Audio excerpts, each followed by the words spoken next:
Hello everyone. So in this video, let us talk about project archiving. Now, this feature is available on Jira Cloud Premium and also on Jira Data Center. And archiving is basically a way for you as a Jira admin to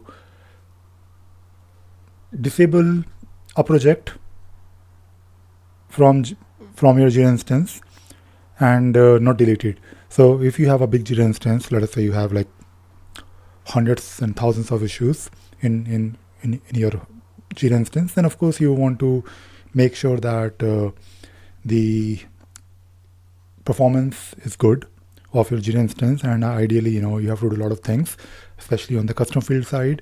Now, archiving a project will definitely help, and you should definitely archive a project if you really need to ensure that that project should not be visible for the end users. So the way it works is, if you are on Jira Cloud and if you have the premium subscription, then you can just go to the project listing from your Jira admin. Just go to Jira admin and then go to projects. And while you are within your projects, you need to simply click on this option called archive. And once you archive, the project will go in the archive projects listing. Now the way it works is, and it is same on Jira Data Center.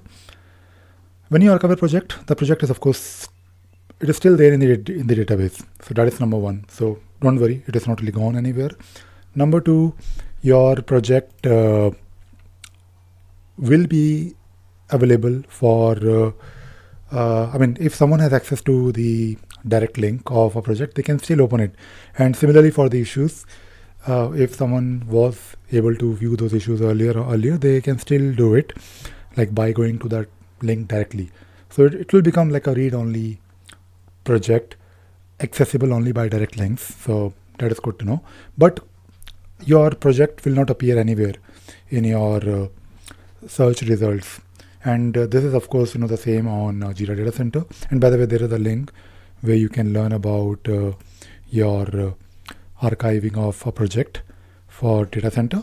And as it says here, the project will be restricted or can be viewed by anyone unless they have the direct link. And similarly for the issues, if you have a direct link to those issues, you can open it, but in read-only mode. And when you restore, you just need to, if you're on data center, you need to re-index the project. So that is the only thing that you need to do if you are trying to restore your project. Now, you might be wondering what about the schemes. For example, you may have workflows and screen schemes and field configurations, permission schemes, and any configuration that is being shared with other projects. Your schemes are not really going anywhere. Those schemes will still work as you would expect it to work. And you should definitely try to analyze. Of course, you can't just archive a project without, there has to be some justification. You need to, of course, talk to or get approval from the business users. But ideally, if there is a project in Jira where that no update was made in the last 2 years, for example, right? So depending upon your organization, I'm sure you can figure out.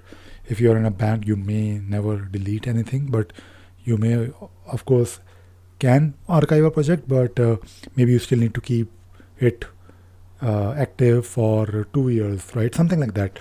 So make sure that you do some analysis, and from time to time, as I always say, when it comes to auditing of your Jira instance, you should at least do it a couple of times in a year. For example, if I look at this particular list, I know that this particular project, Epics, that is the name of the project, by the way, it was last updated, or the last issue update in this project was many years ago, like 3 years ago, 4 years ago. So there are so many projects in my Jira instance, like where there was no update made to these project issues in the last 4 or 3 years. So do that in your case, and of course, reach out to these leads, ask them if they're okay for you to archive it, and of course, explain why archiving is important. So just a small, video I thought I'll probably share. And as I always say, if you have any questions or doubts, reach out to me. And by the way, you should definitely raise a ticket for me if you want me to, I do read comments and I try to reply, but when it comes to tickets, when you raise a ticket for me, your chances of getting a reply is much higher. All right, that is it. That is all I wanted to talk about in this video. I hope you enjoyed watching this video and you learned something new today. Thank you very much. Bye bye.